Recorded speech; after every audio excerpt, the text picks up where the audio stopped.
আমেরিকার president Donald Trump তিনি হুমকি দিয়েছেন যে হরমুজ প্রণালীকে পুরোপুরি নিয়ন্ত্রণে নেবে আমেরিকা, এবং তার জন্য আমেরিকার নৌবাহিনী যুদ্ধজাহাজ সেখানে যাচ্ছে এবং সেখানে গিয়ে হরমুজ প্রণালীকে পুরোপুরি নিয়ন্ত্রণে নেবে আমেরিকা। এই মুহূর্তে হরমুজ প্রণালী তা ইরানের দখলে রয়েছে এবং ইরান এই আমেরিকার হুমকির পর পাল্টা জবাব দিয়েছে যে আমেরিকা যদি হরমুজ প্রণালী দখল নেওয়ার চেষ্টা করে তাহলে ইরানের তরফ থেকেও উপযুক্ত জবাব দেওয়া হবে। ফলে আজকে ভারতীয় সময় সন্ধ্যে 7:30টার পর হরমুজ প্রণালী সেটা আমেরিকার দখল নেওয়ার কথা ঘোষণা করেছেন আমেরিকার প্রেসিডেন্ট ডোনাল্ড ট্রাম্প। অন্যদিকে পাল্টা উপযুক্ত জবাব দেওয়ার কথা ঘোষণা করা হয়েছে ইরানের তরফ থেকে।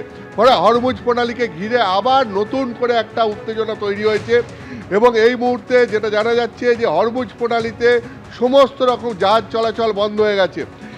তুমি জানো যে এই হরমুজ প্রণালী দিয়ে ভারতবর্ষের প্রায় 45 থেকে 50% অপরিশোধিত তেল সেটা এখান দিয়ে আসে এবং বেশ কয়েকটি জাহাজ, প্রায় 16টা জাহাজ এখনও হরমুজ প্রণালীতে আটকে রয়েছে, ভারতের 16টা জাহাজ। ফলে সারা বিশ্ব জুড়েই এই পুরো বিষয়টা নিয়ে আবার একটা উত্তেজনা তৈরি হয়েছে, আতঙ্কের পরিস্থিতি তৈরি হয়েছে। ভারতবর্ষও তার বাইরে নয়। তুমি জানো যে সকাল থেকেই এই খবর হওয়ার পর থেকেই টাকার দাম ক্রমশ আবার পড়তে শুরু করেছে এবং একই সঙ্গে শেয়ার মার্কেটের সূচকও পড়তে শুরু করেছে। ফলে বিশ্ব বাজারে এই যে তেলের সংকট হওয়ার একটা আশঙ্কা হরমুজ প্রণালীতে যদি আবার নতুন করে উত্তেজনা তৈরি হয় সেই কারণে, ফলে বিশ্ববাজারে একটা তেলের সংকটের আশঙ্কা থেকে সারা বিশ্ব বাজারেই এর প্রভাব পড়েছে। একই সঙ্গে আসার কথা একটা, সেটা হচ্ছে যে পাকিস্তানের মধ্যস্থতায় ইসলামাবাদে আমেরিকা এবং ইরানের শান্তি বৈঠক ব্যর্থ হওয়ার পর রাশিয়া ইচ্ছা প্রকাশ করেছে মধ্যস্থতাকারী হওয়ার জন্য। এখন রাশিয়ার মধ্যস্থতায় নতুন করে আবার কিছু হয় কিনা দেখার। তোমার মনে আছে নিশ্চয়ই যে এর আগে যখন ডোনাল্ড ট্রাম্প ইরানকে ধ্বংস করার হুমকি দিয়েছিলেন এবং তার জন্য সময়সীমা বেঁধে দিয়েছিলেন, ঠিক সেই সময়সীমার আগেই একটা সমাধান সূত্র বেরোয় এবং যুদ্ধবিরতি ঘোষণা করা হয় এবং দুই পক্ষের পক্ষ থেকে বলা হয় যে তারা শান্তি বৈঠকে বসবেন এবং সেই শান্তি বৈঠক অবশ্য পরে ভেস্তে যায়। ঠিক আবার এই যে নতুন করে ডোনাল্ড ট্রাম্প সময়সীমা বেঁধে দিলেন এবং রাশিয়া মধ্যস্থতাকারী হওয়ার ইচ্ছা প্রকাশ করলো।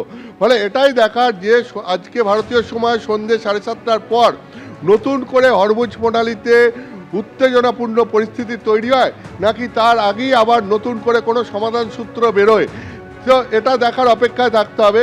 এখন মূল বিষয় দেখো, যেটা যে কারণে ইসলামাবাদে শান্তি বৈঠক ভেস্তে গেছে তার কারণটা কি? তার কারণ হচ্ছে দুটো পয়েন্ট। আমেরিকা 10 দফা দাবি দিয়েছিল, ইরান 10 দফা দাবি দিয়েছিল আমেরিকার কাছে এবং সেই 10 দফা দাবি নিয়ে আলোচনা শুরু হয়, কিন্তু দুটো দাবিতে দুই পক্ষের মধ্যে কোনো সমঝোতা হয়নি। কি দাবি? এক হচ্ছে ইরানকে পারমাণবিক পরীক্ষা নিরীক্ষার সমস্ত কাজকর্ম বন্ধ করতে হবে। তোমার নিশ্চয়ই মনে আছে যে ইরানে যখন আমেরিকা হামলা চালিয়েছিল তখন তারা এই যুক্তি দিয়েছিল যে ইরান খুব শীঘ্রই পারমাণবিক শক্তিধর দেশ হতে চলেছে, সেই কারণে ইরানে আমেরিকা হামলা চালিয়েছিল। এখন এই শান্তি বৈঠকের আলোচনার মধ্যে ছিল যে ইরানকে যাবতীয় তার পারমাণবিক কাজকর্ম চালিয়ে যেতে দিতে হবে, এটা ছিল ইরানের দাবি।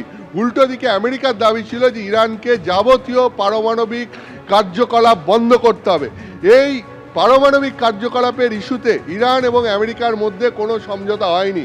এইটা যেরকম একটা শান্তি বৈঠক ভেস্তে যাওয়ার কারণ, দ্বিতীয় কারণটা কি? দ্বিতীয় কারণ হচ্ছে ইরান বলেছিল যে যুদ্ধে তাদের প্রচুর ক্ষয়ক্ষতি হয়েছে এবং সেই ক্ষয়ক্ষতির টাকা তারা হরমুজ প্রণালীতে যে জাহাজগুলো যাবে সেই জাহাজগুলোতে শুল্ক বসাবে, অর্থাৎ ব্যারেল প্রতি $1 করে শুল্ক বসানোর প্রস্তাব ছিল, যে শুল্ক বসিয়ে তারা সেই ক্ষতির পরিমাণটা সেখান থেকে টাকাটা তারা তুলবে। এখন এই ক্ষেত্রে আমেরিকার আপত্তি ছিল যে হরমুজ প্রণালী দিয়ে যাওয়া কোনো জাহাজের ওপর কোনো শুল্ক ইরান বসাতে পারবে না। ফলে এই নিয়েও সমঝোতা হয়নি এবং সেই কারণে শান্তি বৈঠক ভেস্তে যায় ইসলামাবাদে। শান্তি বৈঠক ভেস্তে যাওয়ার পর নতুন করে আবার উত্তেজনার পরিস্থিতি তৈরি হয়েছে। মূলত পুরো উত্তেজনা এবং এই মুহূর্তে সমস্ত কিছু যে দিকটা মানে নির্দিষ্ট করা হচ্ছে সেটা হচ্ছে হরমুজ প্রণালী। হরমুজ প্রণালী ইরান খুলবে কি খুলবে না। সমস্ত দেশের জন্য খুলবে কি খুলবে না।